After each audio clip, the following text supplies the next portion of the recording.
Okay, let's take a look at countdown 9 weeks.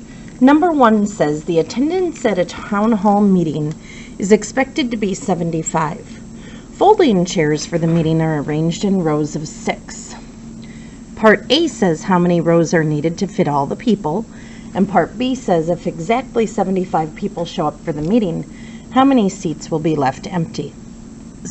So to solve this, we have to take 75 divided by 6. And to do this, it's our long division steps. Dad, Mom, sister, brother, Rover. And we need to know our 6s to solve this. So if we count by 6s, we have 6, 12, 18 is 6 times 3, 24 is 6 times 4, 6 times 5 is 30, 6 times 6 is 36, 6 times 7 is 42, 6 times 8 is 48, 6 times 9 is 54. So how many 6s go into a 7? Dad divides. 7 divided by 6 is 1. Mom multiplies. 1 times 6 is 6. Sister subtracts. 7 take away 6 is 1. Brother brings down the 5. Rover repeats. Dad divides. 15 divided by 6. We get 2 groups. Dad puts the 2 up top. Mom multiplies. 2 times 6 is 12. Sister subtracts. 5 take away 2 is 3. Nothing for brother to bring down, so this is a remainder of 3. So it says how many rows are needed to fit all of the people?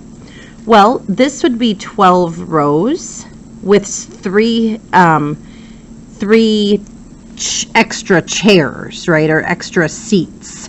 So if we're going to fit all the people, we can't just have 12 rows because there will be 3 people not sitting in that row. So we need to add another row for 13 rows. And it says if exactly 75 people show up for the meeting, how many seats will be left empty? So if 75 people show up for the meeting and we have 13 rows, 13 times 6 is 78, right?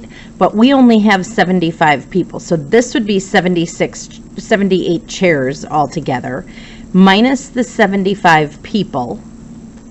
And we would have 3 seats left that are empty by making that 13th row. Okay. Then if we look at number 2, it says between 0 and 99, the greatest number of prime numbers end in which digit? 0, 1, 2, 3, 4, 5, 6, 7, 8, or 9. Well, in order to do this one, we need to know the prime numbers. So let's make a list. And to solve this, you would have had to know these, which means you might have had to Google it or look it up maybe in your resource guide. Okay. So here's our prime numbers. Oh, sorry, not a 0. My bad. 2, 3, 5, 7, 11, 13, 17, 19, 23, 29, 31, 37, 41, 43, 47, 53, 59, 61, 67, 71, 73, 79, 83, 89, and 97. These are all the numbers that don't have any other factors than 1 in itself. So then let's make a list. Okay, so how many of them end in a 0? Ending in a 0 as the 1's digit? None of them. How many end in a 1? I see 1, 2, 3, 4, 5 of them. How about end in a 2? Well, none of them are going to end in a 2 because remember, nothing can, everything can be divisible by a 2 if it is an even number. How about end in a 3? We have 1, 2, 3, 4, 5, 6, 7 of them. End in a 4? None of them end in a 4. End in a 5? None of them because, oh, just 1. I apologize. 1, just the number 5. Because the other ones would be able to be divided by a 5. How about end in a 6? None of them end in a 6. How about end in a 7? I see 1, 2, 3, 4, 5, 6. End in an 8. None of them, because that would be an even number. And end in a 9. 1, 2, 3, 4, 5.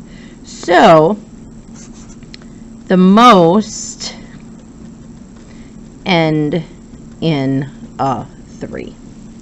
Okay. Number 3 says, I know that was a little weird of a question. I would hope we would never see one like that. Number 3, Caliph claims that he can carry out any mathematical operation forward or backward. As an example, Caliph shows the equations below. Is Caliph correct? Explain. It says 7 plus 4 is 11.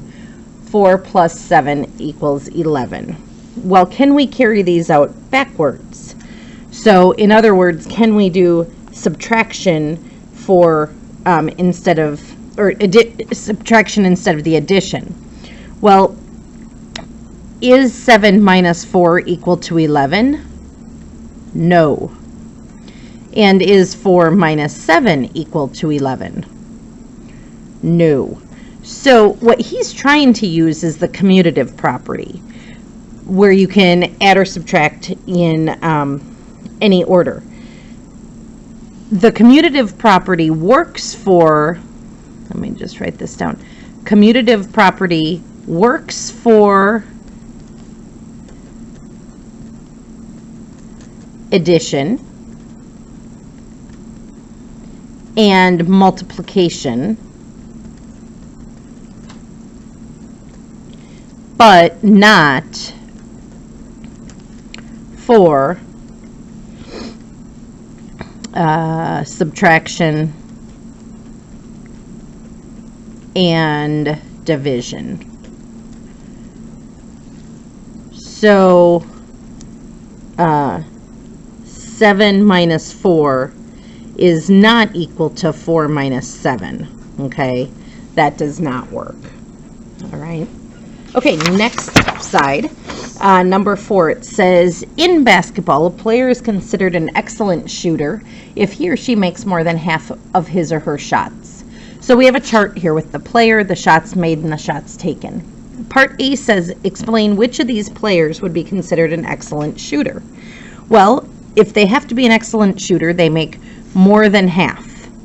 So, is 10 out of 16 more than half? Well, let's figure out what half of the shots made would be.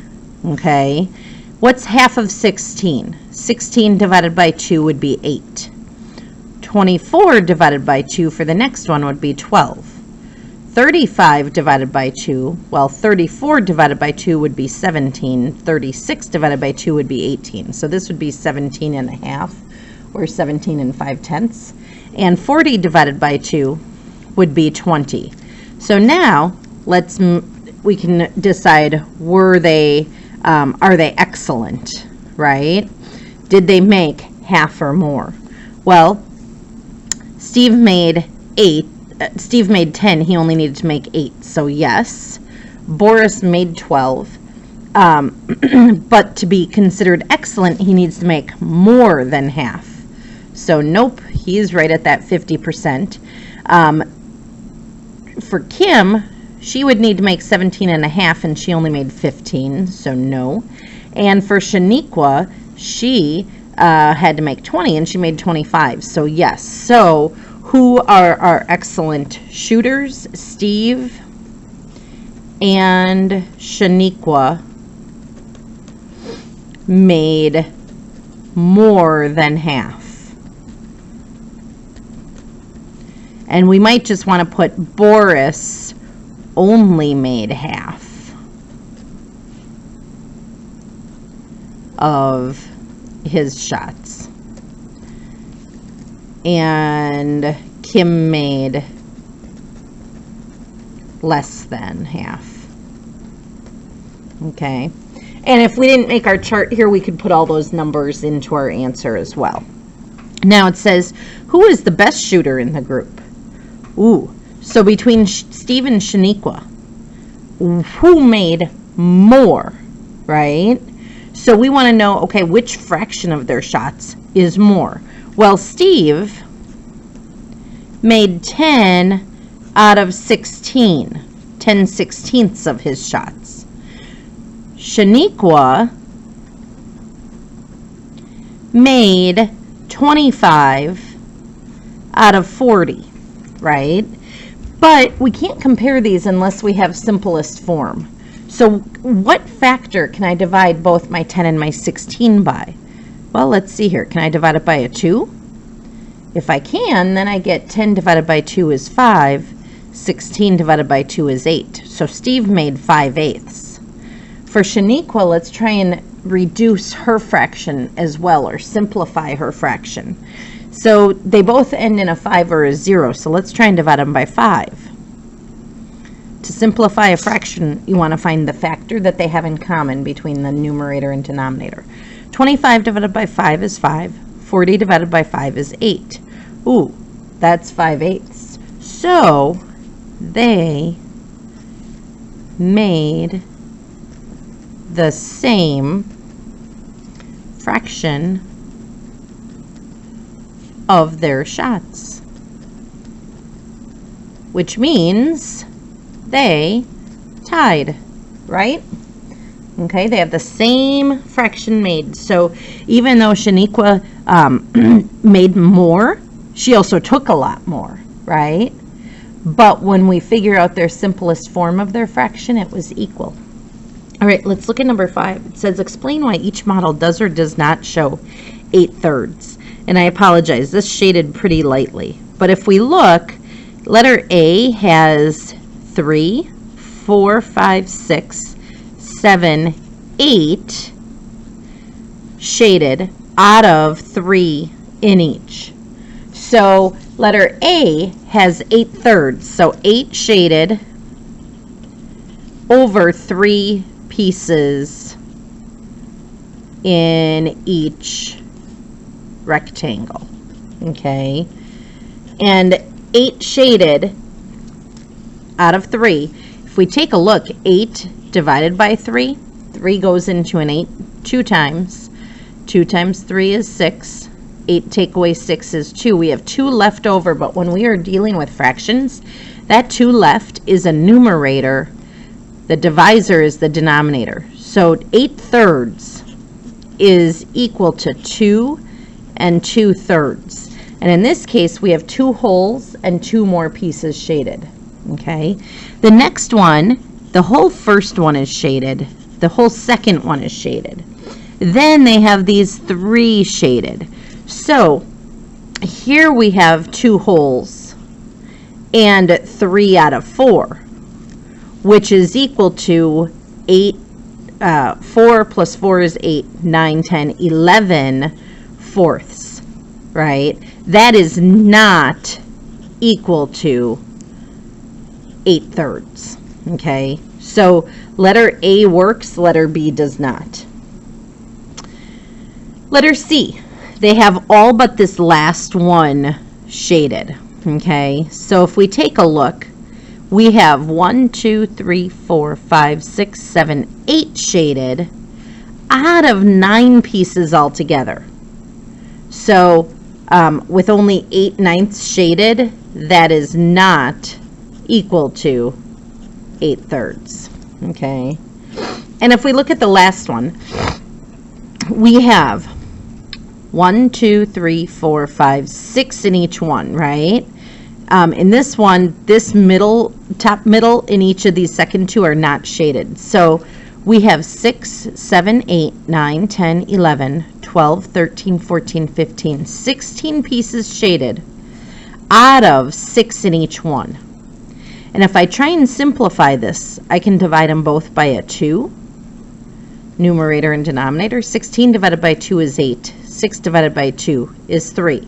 So that is equal to 8/3, okay? All right, good job.